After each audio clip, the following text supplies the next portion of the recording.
Hey, this is Jen, and this is a video for Bam Bam on Simply Maya, who was having a problem creating this curved rail service. And let's just pop up this reference image, and I'm taking it when you said old army cot, and I googled old army cot, you meant this U-shaped part of the bed frame here. That's what you were trying to create, and what you were getting looked like this, kind of lopsided, not very symmetrical, and the curve around the corner isn't really that smooth or accurate. So I am making this quick video to show you how you can get that particular shape pretty fast. Alright, so I will be using a CV curve tool, and it's under create. If you're using a version prior to 2016, it's just going to be under the create menu. In 2016 it has a curve menu, a sub menu here. So let's just click on CV curve and turn on snap to grid. Icons are a bit different in 2016, but they're still in the same place pretty much. Just look for snap to grids up here amongst these magnet icons here. So let's just turn that on. And I'm not going to worry too much about dimensions and proportions, but let's start at -10 in the x direction. Let's start at -10. It's obviously I lost my train of thought. That's great, but let's start at -10 and start drawing points. So every other unit, I'm just going to draw a point, just a personal preference thing. And because of the math behind the curve, if we just draw diagonally right here and skip a unit and place it here, what we're going to get is this nice smooth transition when we start finishing off the horizontal portion of it. So as you can see, every other unit, let's keep drawing, and you get this nice rounded transition between the horizontal and vertical portions of the curve, and just keep finishing that up. Just keep drawing and finishing that up and snapping that to the grid axis. So our profile curve is done, and what I'm going to do now is create a NURBS circle that I can extrude along this path. Alright, so create NURBS primitives circle, pops up at the origin, and since snap to grid is on, we could just simply use that to snap that right into place and have our profile curve sort of sit in the middle of it. So if you go to perspective, you'll be able to see. Let's turn off grid. I'm trying not to use my usual shortcuts.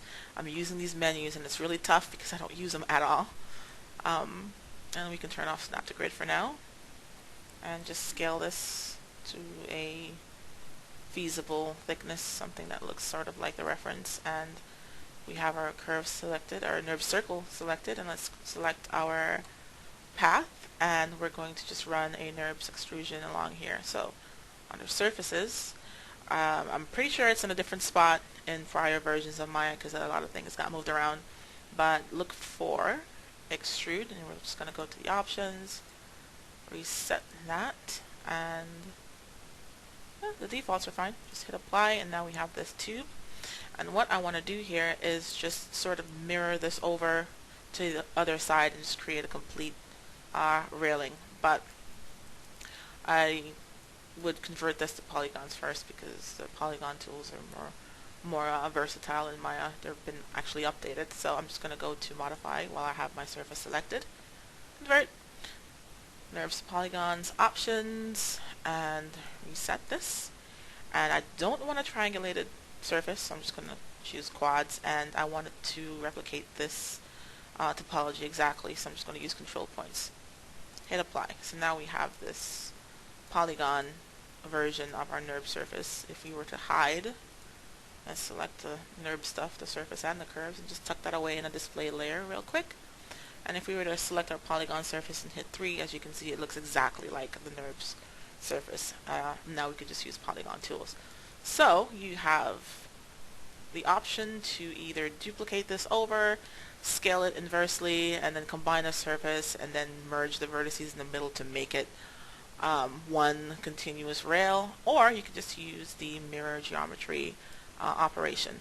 But something I want to do first is sort of cap this off real quick.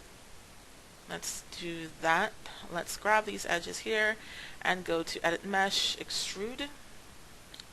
Let's push this in a little bit, and let's do it again.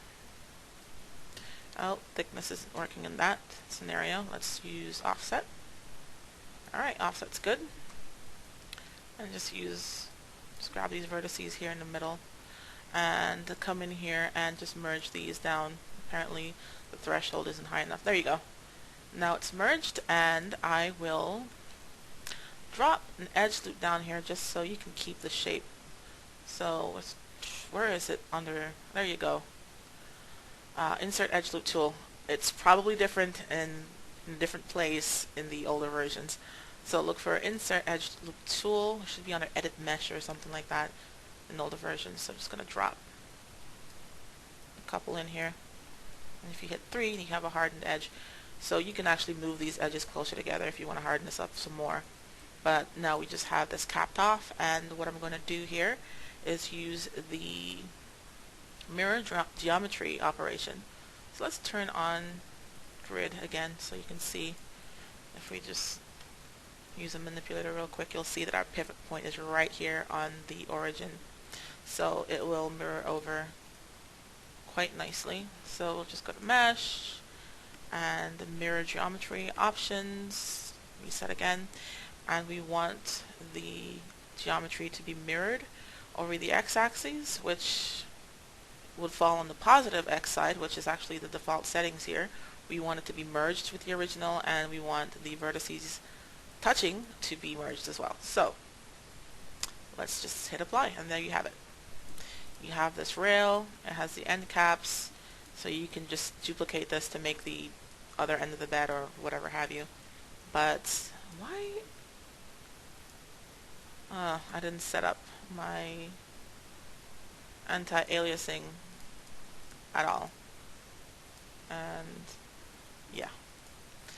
So now you have this railing that you can use. You can probably smooth this to get a better looking surface, but there's the basic shape, and I hope this helps.